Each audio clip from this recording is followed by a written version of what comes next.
জয় বাংলা বাংলাদেশের স্লোগান, খেলা হবে বাংলাদেশের স্লোগান। মমতা ব্যানার্জি হিন্দু ধর্মকে গন্ধা ধর্ম বলেন, মহাকুম্ভকে মৃত্যু কুম্ভ বলেন, হিন্দু ধর্মের অপমান করেন, আর এরা বাংলাটাকে পশ্চিম বাংলাদেশ বানাতে চায়, তাই এখানে জয় বাংলা স্লোগান দিচ্ছে। দুর্গাপুরে মনোনয়নপত্র জমা দেওয়াকে কেন্দ্র করে তীব্র উত্তেজনা। বৃহস্পতিবার দুর্গাপুর মহকুমা শাসকের দপ্তরে এই তীব্র উত্তেজনাটি ঘটে। দুর্গাপুর পূর্ব কেন্দ্রের বিজেপি প্রার্থী চন্দ্রশেখর বন্দ্যোপাধ্যায় মনোনয়নপত্র জমা দিতে সমর্থকদের সঙ্গে দপ্তরের দিকে এগোচ্ছিলেন। তার আগেই একই কেন্দ্রের তৃণমূল প্রার্থী প্রদীপ মজুমদার, দুর্গাপুর পশ্চিমের প্রার্থী কবি দত্ত এবং রানীগঞ্জের প্রার্থী কালোবরণ মণ্ডল তাদের মনোনয়ন জমা দেন। এই সময় তৃণমূল কর্মীরা জয় বাংলা স্লোগান দিতে শুরু করলে পাল্টা বিজেপি কর্মী সমর্থকেরা জয় শ্রীরাম স্লোগান তোলেন।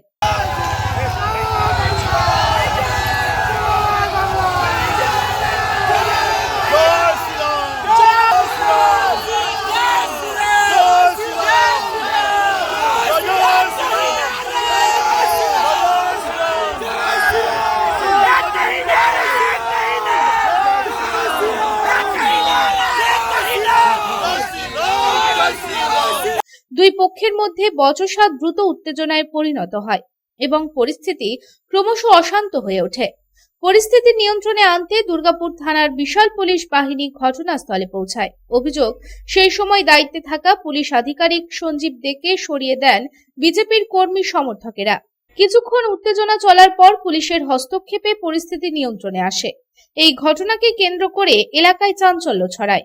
এদিন এই প্রসঙ্গে বিজেপি প্রার্থী চন্দ্রশেখর বন্দ্যোপাধ্যায় বলেন, পুলিশ তৃণমূলে পরিণত হয়েছে, নমিনেশন ফাইল জমা করে আসতে দিন, তারপরে এই তৃণমূলের জয় বাংলাদের দেখছি। আজ মনোনয়নের সূচি অনুযায়ী এসছি, সেন্ট্রাল ফোর্স প্রেমিসেসের মধ্যে তৃণমূল কংগ্রেস স্লোগান দিচ্ছে। অনাড়ম্বর ভাবে আমার পার্টির কার্যকর্তা নেতৃত্ব সমর্থকদের নিয়ে আমাদের একটা হিন্দু রীতি অনুযায়ী আমি আজকে আমার মায়ের পা দিয়ে প্রণাম করে বাড়ি থেকে বেরিয়েছি। প্রয়াত বাবার ফটোয় মাল্যদানের মধ্যে দিয়ে শ্রদ্ধা নিবেদনের মধ্যে বাড়ি থেকে বেরিয়েছি। আমার পার্টির যারা নেতা রজত মল্লিকদের সাথে নিয়ে কার্যালয়ে গেছি, আর হচ্ছে সেখানে ভারত মাতা, দীনদয়াল উপাধ্যায়জি, শ্যামাপ্রসাদ মুখার্জির মূর্তিতে মাল্যদানের মধ্যে দিয়ে ইস্কন মন্দিরে পূজা দিয়েছি নিয়ম মেনে 11:30 থেকে 12:30 পর্যন্ত।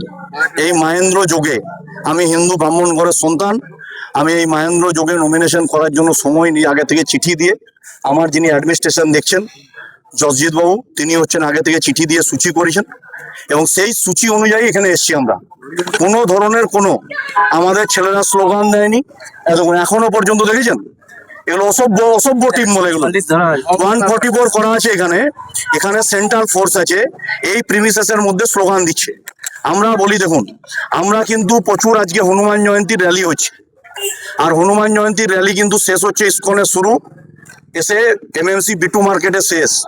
যে সংখ্যা র্যালিতে হাঁটছে, 1000 বাইক আছে, দুটো করে চলে 2000, আর তার সাথে গাড়ি আছে কম করে 4 হুইলার 150-র উপর হনুমান জয়ন্তীর ধ্বজ নিয়ে। যদি শুধু একটু আওয়াজ দিই না, এই জয় শ্রীরাম বলে এই জয় বাংলা বলা ভূতগুলো এখান থেকে দৌড়াতে পথ পাবে না। ডিবিসি মোড় দিয়ে তাড়িয়ে দেবো আমি, 10 মিনিট লাগবে, কারণ এই চোরগুলোকে আমি চিনি, চোরগুলোর কত দম। আমার থেকে ভালো কেউ চেনে না চোরগুলোকে, আমার 10 মিনিট লাগবে চোর তাড়াতে। আমি পুলিশ তো হচ্ছে অসভ্য পুলিশ। এখানকার যিনি ডিসি, তৃণমূলের দালাল, তিনি হচ্ছেন বর্দিটা খুলে তৃণমূলের প্যান্ট পরা উচিত, ঝান্ডা ধরা উচিত। আর ওসিকে দেখলেন তো, এই ওসি আর ডিসিকে 24 ঘন্টার মধ্যে যদি এখান থেকে ট্রান্সফার করাতে না পারি তো আমার নামও চন্দ্রশেখর ব্যানার্জি নয়, নির্বাচন কমিশনে অভিযোগ করে। অন্যদিকে দুর্গাপুর পূর্বের প্রার্থী প্রদীপ মজুমদার কি জানাচ্ছেন, আসুন শুনে নিই। খেলাধুলো হয় তখন যে যার সমর্থকরা দলকে উৎসাহিত করার জন্য নানা রকম উৎসাহব্যঞ্জক কথা বলেন। এখানে একজন রাজ্যের জয়গান গেয়েছেন, আর একজন আমরা যাকে খুব ঈশ্বর সমান মনে করি বা ভালো রাজা বলে মনে করি, তার জয়গান করেছেন। এর ক্ষেত্রে কি সংঘাতের? दुर्गापुर থেকে সাধন রুদ্রের রিপোর্ট, পাবলিক টাইমস। आपके सपनों की नींव हो सबसे मजबूत, उसे दीजिए मजबूती का डोज। JBG हेक्सा TMT, मजबूती का डोज पक्का है।